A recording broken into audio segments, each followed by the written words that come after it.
दुलाराय बर' फरायसा आफादा हारि जौगानाय सोलोंथाइ जौगानाय राव धोरोम बायदि बिथिंनि जौगानाय खामानिखौ थाद'नाय गैया खामानि मावगासिनो दं आरो बेबादिनो बिजनि दख'रा एबसुआ गामि गामि हाबनानै गोग्गो समाज दानो रांखान्थि जौगाहोनो लाइमोनफोरखौ मोजां लामा दिन्थिनो हाबाफारि लायै लायै सावरायनाय हाबाफारि लागासिनो दं। बेबादिनो बिजनि फानबारि दालाय एबसुनि सिङाव थानाय थाइख्राव दालायसेयाव सावरायनाय जादों।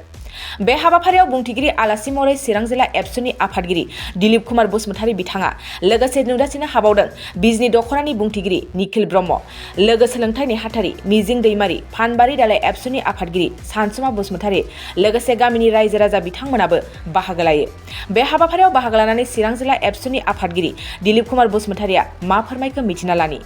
जोङो दा फानबारि दालाय दुलाराय बर' फरायसा आफादनि सिङाव थानाय थाइख्राव जरा होननाय मोनसे जायगायाव बे दरबा गामिनि बर' रायजो राजाफोरजों हिन्जाव हौवा सेंग्रा सिख्ला बयखौबो लानानै मोनसे समाजारि सांग्रांथि जि हाबाफारि बा सावरायनाय मेल बेखौ जों दिनै लानाय जादों आरो बेवहाय चिरां जिल्ला दुलाराय बर' फरायसा आफादा बेबायदि सावरायनाय हाबाफारिखौ केबल जों बे थाइख्राव जरा बा फानबारियावल' खालामदों नङा। दिनै जोङो जिल्लानि सिङाव गासै 7टा दख'रा दङ, 35 इउनिट दङ। बे मोनफ्रोमबो इउनिट आरो मोनफ्रोमबो गामियाव दिनै सानफ्रामबो जोंनि जे गामियारि जे सांग्रांथि हाबाफारि बियो सोलिबाय थानाय जादों आरो बे सांग्रांथि होनायनि खारना बेनो जे दिनै जों नुबाय बर' हारिया थांनानै थानायनि जि मोनसे संग्रामनि गेजेरजों जों दिनै बिजोंखौ मोनबोदों आरो बिजोंखौ फोथांना लाखिनो थाखाय दिनै जोंनाव सरकारि भाबै दिनै बर' मिडियामनि जि फरायसालिफोर दङ। दा बे फरायसालिफ्रा दिनैनि दिनाव जों नुनायाव माने फरायसालिनि जि फरायसाफोरनि अनजिमा गोबां माने खमायबोदों गोबां खारननि थाखाय।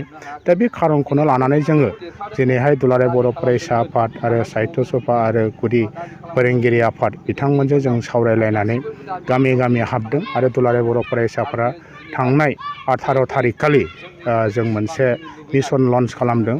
बे मिशना जाहैबाय आंनि बिमा राव आंनि सोलोंथाइ। बे मिशनजों जों दिनैहाय गंफ्रामबो गामियाव आरो मोनफ्रोमबो गभर्नमेन्ट फरायसालियाव बर' मिडियामनि बिजोंनि फरायसालियाव जों हाबफैदों आरो जों खावलायदों जे जोंनि सरकारि फरायसालिफोरखौ जों फोथांनानै लाखिनांगोन, जों जोथोन लाखिनांगोन आरो बेनि थाखाय गंफ्रोमबो फरायसालियाव जोंनि रायजो राजाफ्रा जोंनि गथ' गथायफोरखौ जोंनि फरायसाफोरखौ गावनि बिमानि रावजों थाखानाय जोंनि गभर्नमेन्ट जि फरायसालिफोर बेवहायनो बे गोदान बोसोर एप्रिल दाननिफ्राय सोलोंथाइ बोसोरा जागायगोन। बेवहाय जाहाथे थोजासे बिबांनि अनजिमानि एडमिसन होनानै जोंनि फरायसालिखौ गोथाङै लाखिगोन, जोथोन लागोन। जों बेखौ बांसिनै नोजोर होनानै रायजो राजाफोरनि गेजेराव जों सावरायलायनाय जादों।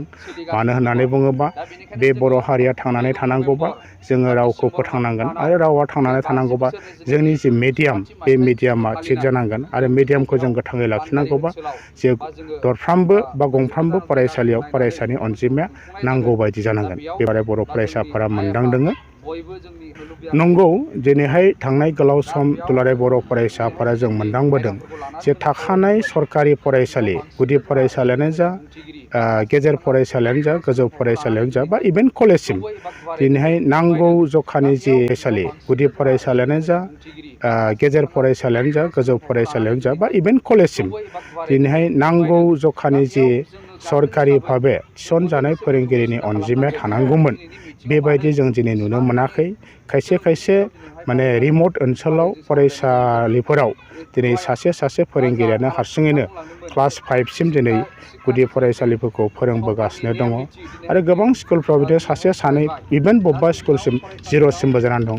दा बेखौ नुनानै दिनै दुलाराय बर' फरायसाफोरा जोबोद दुखु मोनदों आरो बिनि थाखाय दिनै दुलाराय बर' फरायसा आफादा सरकारखौ जोङो डिमान्ड होदों जे थाबैनो जोंनाव बड'लेण्ड ओनसोलाव स्पेसियेल भाबै मोनसे टेट आनजाद बेखौ फाथिनांगौ आरो टेट आनजाद फाथिनानै बिथांमोनखौ थोजासे बा नांगौ बायदियै जोंनि फरायसालिफ्राव बर' मिडियामनि फरायसालिफ्राव फोरोंगिरिखौ थिसननांगौ आरो थाखानाय जायफोर टेट पास जानानै थानाय बे फोरोंगिरिफोरखौ थाबैनो बैफोर लांदा जानानै थानाय पस्टफोराव फरायसालिफ्राव थिसननाय जि बेबस्था बेखौ जोंनि बिटिआर गभर्नमेन्ट आरो जोंनि आसाम गभर्नमेन्ट बिथांमोना थाबैनो मावफुंनांगौ होननानै दुलाराय बर' फरायसा आफादनिफ्राय दाबि खालामनाय जादों।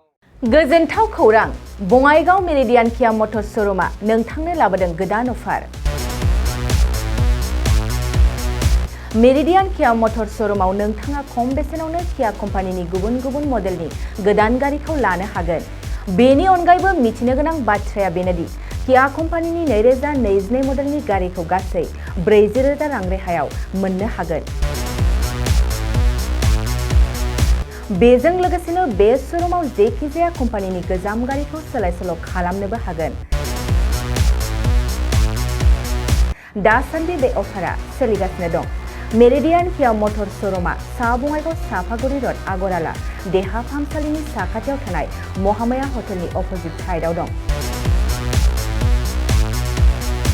बे अफारखौ मोनफुंनो थाखाय नोंथाङा अनलाइनबो बुकिं खालामहरनो हागोन। लोगोसेनो गोबां मिथिनो थाखाय थोंजोङै 7099003414 नङाब्ला 8822790662 जानबुं अनजिमायाव जगाजग खालामहरनो हागोन आरो बङाइगाव मेरिडियान किया मटर श'रुमाव थांनानैबो नायनो हागोन।